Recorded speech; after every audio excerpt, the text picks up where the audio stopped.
నమస్తే అండి. మనం ఈరోజు మిర్యాలగూడకు వాస్తు విజిట్కి రావడం జరిగింది. అమ్మగారు రెగ్యులర్గా నా వీడియోలు చూసి ఎప్పటి నుంచో ఇన్వైట్ చేస్తూ ఉన్నారు. ఈరోజు వీలు చేసుకొని రావడం అయింది. వీరికి ఇంజనీర్ ఇచ్చిన ప్లాన్లో మార్పులు చేర్పులు కొన్ని చెప్పడం జరిగింది. ఆల్రెడీ ఇంజనీర్ ప్లాన్ ఇచ్చిండు, కాకపోతే ఇందులో మనం కరెక్ట్ సెట్టింగ్స్ అన్నీ ప్లాన్లో మార్పులు చెప్పడం జరిగింది. చాలామందిలో ఉన్న డౌట్ ఏంటంటే జూనియర్ బెడ్రూమ్కు నైరుతిలో టాయిలెట్ ఉండొచ్చా అని అడుగుతూ ఉంటారు. ఓన్లీ మాస్టర్ బెడ్రూమ్కు నైరుతిలో ఉండద్దు, ప్రతి రూమ్కు నైరుతి కాదు. విన్నరా? మాస్టర్ బెడ్రూమ్ అంటే అక్కడ ఇందాక మనం అక్కడ నైరుతి ఉండదు, కానీ ఈ రూమ్కు నైరుతి, ఒకవేళ అక్కడ థర్డ్ బెడ్రూమ్ ఉంటే ఆగ్నేయం రూమ్కు నైరుతి అట్లేముండదు. ఇది బెడ్రూమ్కు, ఈ బెడ్రూమ్కి ఇది టాయిలెట్, ఇక్కడ డోర్ మళ్ళీ, ఎందుకంటే ఇక్కడ బెడ్ వస్తుంది, మీరు ఇట్లా నిలబడ్డట్టుగా ఇక్కడ పెడతా ఉంటారు అందరు. అట్లా పెట్టకుండా ఇట్లా వస్తాం. ఇదంతా డ్రెస్సింగ్, ఇది దీనికి ఆపోజిట్ ఇక్కడ విండో ఉండాలంటున్నా. అర్థమైంది కదా అమ్మ? సింహద్వారంకి ఎదురుగా జూనియర్ బెడ్రూమ్ తూర్పు డోర్ వస్తుంది, దానికి ఎదురుగా ఇక్కడ విండో వస్తే అట్నుంచి వచ్చిన గాలి ఇన్ను అవుట్ ప్యారలల్గా బయటికి వెళ్ళిపోయినప్పుడు కార్బన్ డైఆక్సైడ్గా మారకుండా ఉంటుంది. ఇది logic. Positive energy negative energy అని చెప్తూ ఉంటారు కదా అందరు బయట, అది ఎక్కడో లేదు. పాజిటివ్ ఎనర్జీ అంటే ఒక గాలి ఫ్లో అనేది ప్యారలల్గా ఉన్నప్పుడు అక్కడ విండో పెట్టుకోవచ్చు. ఈ బెడ్రూమ్కి ఇది ఈశాన్యం కిందనే లెక్క, ఉత్తర ఈశాన్యం కింద ఇక్కడ పెట్టుకోవచ్చు, అది ప్రాబ్లం లేదు. ఇది ఇక్కడ డోర్ సార్, ఆడ ఎంతకంత ఇడిచి పెడితే ఈడ అంతకంత ఇడిచి పెట్టి పూర్తి గోడలో పెట్టద్దు, మూలలో డోర్ పెట్టద్దు ఎప్పుడు కానీ. మళ్ళీ ఇటు ఒక 9 ఇంచుల తర్వాత మళ్ళీ ఒక ఇటుక పెట్టాలి. ఒక ఇటుక 9 ఇంచు 8.5 9 ఇంచు ఉంటుంది ఒక మట్టి ఇటుక. 9 ఇంచు తర్వాత ఇక్కడ డోర్. ఈ రూమ్కి ఇది తూర్పు ఈశాన్యం డోరు అద్భుతంగా ఉంటుంది. జూనియర్ బెడ్రూము మంచిగా. ఈ రూమ్కు టాయిలెట్ అటు ఉండి ఈ గాలి ఫ్లో ఇన్ అవుట్ అనేది ప్యారలల్గా ఉంటుంది. చూసిరు కదా, ఈ ఇంజనీర్ ఇచ్చిన ప్లాన్కు ఒక వాస్తు మార్పులు చేయడం వల్ల ఎంత అంటే ఏదో గుడ్డిగా మూఢనమ్మకం కోసం కాదు, మీకు అర్థమైంది కదా సార్. ఈ సైంటిఫిక్ రీజన్ మీకు ఇచ్చిన కదా, ఈజీగా positive energy flow, carbon dioxide. అదే మేడం నేనేం చెప్తున్నా తనకు ఆల్రెడీ అర్థమైపోయింది, మనం చెప్పింది లాజిక్ కూడా అర్థమైంది. నేను లాజికే, ఇక్కడ ఏదో మీరు గుడ్డిగా నమ్మమని చెప్పట్లేదు నేను, ఇంక్లూడింగ్ సైన్స్. సార్కి ఇంకొక ఎవిడెన్స్ కూడా ఇస్తా. రూమ్లో ఎప్పుడు కానీ మనము, ఇది ఇంపార్టెంట్ పాయింట్, దక్షిణం తలబెట్టి పడుకునే తట్టే బెడ్ వేసుకోవాలి. ఎందుకు వేసుకోవాలంటే పట్టుకోండి సార్, మ్యాగ్నెటిక్ ఫోర్స్ అనేది ఇటు 0 గ్రావిటీ ఉంటుంది సౌత్కు. మీకు అర్థమైంది కదా, మ్యాగ్నెటిక్ ఇప్పుడు ఇట్లా పట్టుకున్న నార్త్ పోల్ చూపిస్తుంది, అర్థమైంది. నార్త్ వైపు మ్యాగ్నెటిక్ వేవ్స్ ఉంటుంది కాబట్టి అటు ఉత్తరం తలబెట్టి పడుకోవద్దని చెప్తారు. అప్పుడు మన పురాణాలలో కూడా ఉంది కదా, పార్వతీదేవి వరం అడిగితే శివుడు ఉత్తరం వైపు ఏ తల పెట్టుంటే పడుకో ఉంటే తీసుకురా తల అంటే తీసుకొస్తారు, ఏనుగు తల తీసుకొస్తారు. అంటే అర్థమైంది నెగిటివ్ ఎనర్జీ అన్నట్టు ఉత్తరం పెట్టుకున్నప్పుడు బ్రెయిన్ ఏంటంటే ఈ నార్త్ సైడ్ తల పెట్టినప్పుడు ఆ మ్యాగ్నెటిక్ వేవ్స్, జియోపతిక్ స్ట్రెస్ అంటారు దాన్ని సైంటిఫిక్గా. అప్పుడు తల ఇటు పెట్టినప్పుడు ఏమైందంటే 7-8 గంటలు పడుకుంటాం కదా, ఈ చిన్న మెదడు అనేది మనకి న్యూరాన్స్ అనేది దెబ్బతింటుంది. సౌత్ సైడ్ ఏంటంటే కంప్లీట్ 0 గ్రావిటీ ఉంటుంది. సైంటిఫిక్గా కూడా ఎవిడెన్స్ ఉంది. ఇప్పుడు మీరు ఫర్ ఎగ్జాంపుల్ కాళ్ళకు పసుపు పెట్టుకున్నాడు అనేది ఎప్పటి నుంచో ఉంది, స్త్రీలందరూ ఆచరిస్తూ ఉంటారు. సైంటిఫిక్ ఇప్పుడేం ప్రూవ్ అయింది, యాంటీ బ్యాక్టీరియల్ అని అర్థమైందా? అప్పుడు ఏం సైన్స్ తెలియక ముందే మనం అది ఉంది కదా. ఇది కూడా ఏమని రాసి ఉందంటే, దానం ధర్మం చేస్తే వచ్చే పుణ్యఫలం దక్షిణ తలాపి పెడితే వస్తుంది అని రాసి ఉంది. అంటే పుణ్యం వస్తుంది అంటేనన్నా దక్షిణం వైపు. ఇది బాత్రూమ్ ఓకే, ఈ బాత్రూమ్ ఓకే. నేను దీని మీద చాలామంది అడుగుతా అంటే వీడియో కూడా చేసిన నేను దీని మీద. అట్లా అటు డోర్ పెడితే లీగల్గా ప్రాబ్లం, కోర్టు కేసులు అయితే అటు డోరే ఉండదు ఉత్తర వాయువ్యంలో.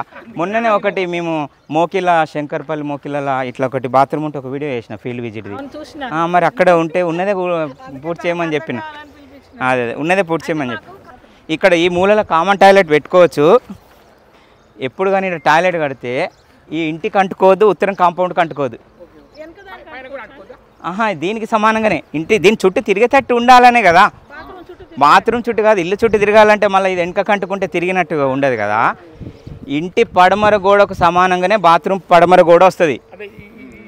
దీనికి దారం వేసే, దీనికి లైన్ డోర్ వేసుకొని పడమర గోడ వస్తుంది. కానీ దీనిల మధ్యలో మనిషి నడిచేంత, ఈ ఉత్తరం కాంపౌండ్ మధ్యలో మనిషి నడిచేంత ఇది ఒక బాక్స్ లాగా ఉండాలి, సెపరేట్ ఒక బాక్స్ లాగా ఉండాలి. అట్లా అప్పుడు ఏం దోషం ఉండదు. మనం ఇంటికి అంటు పెట్టి కట్టినా ఉత్తర వాయువ్య లోపమే, కాంపౌండ్ కంటు పెట్టి కట్టినా ఉత్తర వాయువ్య మూసుకున్న దోషమే, లీగల్గా ప్రాబ్లమ్స్. డోర్ ఇటే, డోర్ తూర్పుకి పెట్టచ్చు. లేదు ఎదురుగా మనకు అంత చక్కగా నీట్గా కనబడదంటే కొంచెం రూమ్ రైట్ కట్టి ఈ ఉత్తరం కూడా పెట్టుకోవచ్చు, ఈ గల్లీలకి వెళ్ళి వచ్చేటట్టుగా. ఎప్పుడు కానీ ఇట్లా తూర్పు ఈశాన్యము, ఇది ఉత్తర ఈశాన్యం, కంప్లీట్ కార్నర్లో బోర్ వేయద్దు. కొంచెం వదిలిపెట్టి ఒక పక్కన వేయాలి. వాస్తవం చెప్పాలంటే ఇటు నుంచి ఇటన్నా లేదంటే ఇటు నుంచి అటన్నా ఉండాలి. బోర్ అనేది పూర్తి కార్నర్లో ఉండొద్దు. సరే ఇది జరిగింది కానీ మిగతా మిస్టేక్స్ ఏం లేకుండానైతే వాళ్ళకి మార్పులు చెప్పడం జరిగింది. ఇప్పుడు ఆల్రెడీ జరిగిపోయింది కదా, దీన్ని తీసి పక్కకి వేయలేము కదా. ఏగా కొబ్బరికాయ అదంతా మూఢనమ్మకం. అది జియాలజిస్ట్తో చూయించుకోవాలి, సైంటిఫిక్గా జియాలజిస్ట్ చూసిరా జియాలజిస్ట్తో చూయించుకోవాలి. అదంతా మూఢనమ్మకం. నేను కూడా వాస్తు అంటే మూఢనమ్మకంగా చెప్పా, ఇంక్లూడింగ్ మీకు రీజన్ చెప్పిన కదా. బెడ్ ఎందుకు అటు ఉండాలి, టాయిలెట్ ఆడు ఉంటే స్మెల్ ఎందుకు స్ప్రెడ్ అవుతుంది, ఇప్పటిదాకా అంత చక్కటి వివరణ ఇచ్చిన కదా. కాబట్టి కొబ్బరికాయ తీసుకొని అది ఫలితాన్ని ఇవ్వదు. సరే ఎనీవే, ఈ విధంగా మాత్రం మూలలో మాత్రం మీరు వేసుకోకండి. ఇది వేసుకోవడం వల్ల కొంత మనకు అది మైనసే వాస్తురీత్యా. కొంచెం ఇటు వన్ సైడ్ ఉండాలి, ఇటు కానీ కొంచెం అటు కానీ ఉండాలి. మనకేమైందంటే ఆ పిల్లర్ నుంచి దారం పట్టినప్పుడు మూలపోటు అవుతుంది. దీని గురించి నా వీడియోలో కూడా చెప్తా ఉంటా.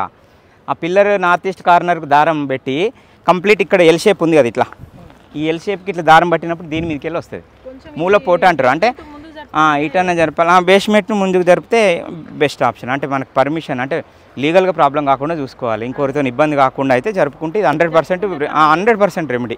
అదొక్కటే మార్గం. సంపు ఆల్రెడీ సంపు మీరు ఇక్కడ నుంచి మొదలు పెట్టుకుంటే ఇక్కడ లైన్ డోర్ వేసి ఇక్కడ స్టార్ట్ అయింది కదా, ఇది వల్లేదు. ఇదొక్కటి పర్ఫెక్ట్ చేసారు. ఈ పిల్లర్లకు పక్కన వేస్తూ ఉంటారు అందరు. అవి కూడా 2 పిల్లర్ల మధ్యలో వేసారు, అది కూడా దోషం లేకుండా చేశారు. అందరు పిల్లర్ ఎదురుగా వేస్తారు. నిన్న ఒక విజిట్ వెళ్ళినాం, ఆ పిల్లర్ పక్కనే గొయ్యి తోడిరు సెప్టిక్ ట్యాంకు, ఈ పిల్లర్ పక్కన సంపు తోడిరు. ఆ 2 రిపేర్. ఇక్కడ నుంచి మొదలు పెడితే అమ్మ నిలబడి దాకా ఇక్కడ నుంచి అక్కడ దాకా పొడుగ్గా రెక్టాంగిల్ షేప్ పెద్ద సంపు వేసుకోవచ్చు, నో ప్రాబ్లం. ఇక్కడ లాభమే. రెక్టాంగిల్ షేప్ రౌండ్ కాకుండా చక్కగా కంప్లీట్ రెక్టాంగిల్ దీర్ఘ చతురస్రం. ఇది ఎట్లుంది పేపర్, ఆ పేపర్ లాగా పెద్దగా వస్తుంది. పెద్ద మీరు ఒక ట్యాంకర్ నీళ్ళు పట్టేంత కట్టుకోవచ్చు. ఇది ఉంచి దీన్ని ఏదైనా మున్సిపల్ వాటర్ చేయాలి, అదేమో బోర్ నీళ్ళు రిజర్వ్ లాగా చేసుకుంటే అయిపోతుంది. ఇది మున్సిపల్ వాటర్ నీళ్ళకి వచ్చేటట్టుగా ఇక్కడ నుంచి స్టార్ట్ చేసి ఇక్కడ దాకా పెట్టుకోవచ్చు. కొంత దూరమే, మళ్ళీ లాస్ట్ దాకా పోతే మళ్ళీ మూలపోటు అవన్నీ. ఒక 5x6 5 ఇంకోటి ఉంటే మీ ఇష్టం ఉన్న కాడ పెట్టుకోవచ్చు. అది మళ్ళీ మనం దాన్ని ఫిలప్ చేస్తాం కాబట్టి దానికి దోషమే ఉండదు. ఈశాన్య భాగంలో ఎక్కడ పెట్టుకునే దానివల్ల ఇబ్బంది ఏమి ఉండదు. ఇక్కడ మాత్రమే డోరు అట్లా. పైన బాల్కనీ వస్తుంది, మర్చిపోతాను నన్ను. పైన 6 ఫీట్ల బాల్కనీ వస్తుంది. బాల్కనీలోకి వచ్చేస్తాం ఆటోమేటిక్గా. వచ్చి నీకు నచ్చినట్టు ఇటు మెట్ల దిక్కు దిగచ్చు, నువ్వు ఇంటి దిక్కు రూమ్లో పోవచ్చు. ఓపెన్ బాల్కనీ వస్తుంది. పైన మీరు 5 కాకుండా 6 ఫీట్లు పెట్టుకోరు. క్యాంటిలివర్ బీమ్ ఈ మెట్లు ఎంత దూరం వస్తే మనకు బాల్కనీ కూడా అంత వస్తుంది కదా, ఎంతైనా పెట్టుకోవచ్చు, లాభమే జరుగుతుంది. అది కానీ ఈ ఇంటికి మనకు పెట్టుకోవడానికి అవకాశం లేదు. ఈ ఇంటి లక్షణము దీనికి అనుకూలంగా అయితే ఇదే ప్లేస్ ఉంది. దేవుడు తూర్పు చూడాలి, లేదంటే పడమర చూడాలి. ఇప్పుడు మనం తిరుపతి, శ్రీశైలము, కాశీ ఎటువైనా దేవుడు తూర్పు చూస్తాడు. భద్రాచలము, శ్రీకాళహస్తి పోతే పడమర చూస్తాడు. తూర్పు పడమర కారణం ఏంది? కనిపించే దైవం సూర్యుడు. సూర్యోదయానికి కానీ సూర్య అస్తమయానికి కానీ ఎదురుగా దేవుని పటాలు ముఖం ఉండాలనేది శాస్త్ర నియమం. అర్థమైందా? Doubt clear?